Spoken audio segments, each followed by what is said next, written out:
नामकरण किया, आगे फिर एकादशी व्रत की कथा आती है। कितने लोग एकादशी व्रत करते हैं? सांची वारे बताओ, इतने लोग करते हैं? बंधुओं, एकादशी क्या है? अनेक भाव हैं, पर हमारी दृष्टि में एकादशी वैष्णवों की करवा चौथ है। जैसे एक प्रियतमा अपने प्रियतम के लिए व्रत करती है, ऐसी वैष्णव अपने प्रियतम श्री कृष्ण के लिए व्रत करते हैं। और व्रत का कारण चाहे कुछ भी हो, पर एक ही प्रधान है कि प्रेम बढ़े ठाकुर जी के प्रति। हमारी आयु दो चीजों से कम होती है, एक तो बहुत खाने से और दूसरा बहुत बोलने से।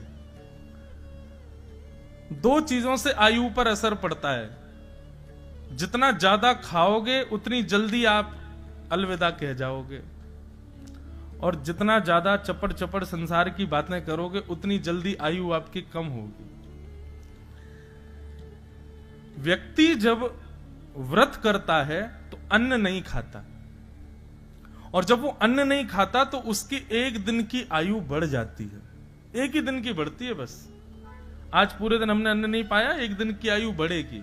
लेकिन एकादशी व्रत करने वाले वैष्णव पूरे एक दिन अन्न नहीं पाते, और अन्न किस लिए नहीं पाते? बोले ठाकुर जी के लिए नहीं पाते। तो उसका अभिप्राय ये होता है कि एकादशी व्रत करने वाला एक दिन की आयु जो उसको मिली वो ठाकुर जी को अर्पित कर देता है, भगवत चरणों में अर्पित कर देता। बोले प्रभु मुझे नहीं चाहिए, बस ऐसा कर दो, मेरे अब शेष दिन जो हैं, जितनी एकादशी मैंने करी गिन लेना, उतनी एकादशी मतलब उतने दिन ठाकुर जी के हो गए मेरे जीवन के।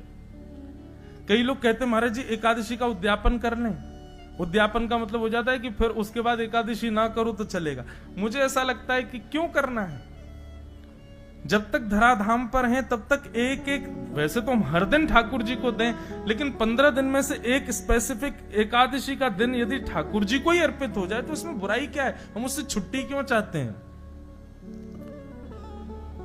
अब मेरी बात सुन के कहीं जिसका होने वाला हो उद्यापन वो बंद मत कर देना, कर लो, पर जिनका अभी मन नहीं बना है उद्यापन करने का वो करना नहीं। अरे जब तक अंतिम श्वास चले एकादशी करते रहो। श्री नामदेव जी के विषय में एक बड़ी सुंदर कथा आती है।